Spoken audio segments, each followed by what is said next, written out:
સંસદમાં જે બિલ 2008માં લાવવામાં આવ્યું હતું, પછી નરેન્દ્ર મોદી લાવી શક્યા નહીં, એને પાસ કરાવી શક્યા નહીં, એનો અમલ પણ અત્યારે નથી થઈ ચૂક્યો. તો વિધાનસભામાં 50% અનામત હોવી જોઈએ એવું તમે માનો છો? બિલકુલ હોવી જોઈએ. વિશ્વમાં મહિલાઓ અને પુરુષોની વસ્તી બરાબર છે, બંને 50-50% છે. તો નિર્ણય લેતી વખતે ફક્ત પુરુષો શા માટે નિર્ણયો લે?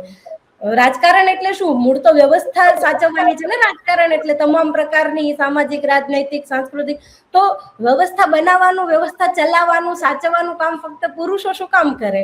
એમાં મહિલાઓને પણ અડધો હિસ્સો મળવો જ જોઈએ. બિલકુલ 50% અનામત આવવી જોઈએ. હા, તો આ આંકડાઓ આપણે જોઈએ છીએ કે એમાં સ્પષ્ટપણે દેખાય છે કે જે ગુજરાત અલગ થયું તો ત્યારથી લઈને આજ સુધી જે કઈ એ સમયની સ્થિતિ હતી લગભગ એવી જ આજે પણ સ્થિતિ છે. 14 ધારાસભ્યો એટલે મહિલા ધારાસભ્યો એટલે કઈ બહુ ન કહેવાય.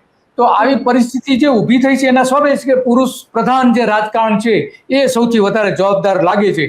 તો હવે આ મહિલાઓ માટે સંસદ સભ્ય અને વિધાનસભામાં જો 50% કે 33% અનામત જો લાવવામાં આવે તો એનાથી શું તમે કઈ રીતે જુઓ છો? એમાંથી કોઈ ફેર પડશે ખરો? ધારાસભ્યો તો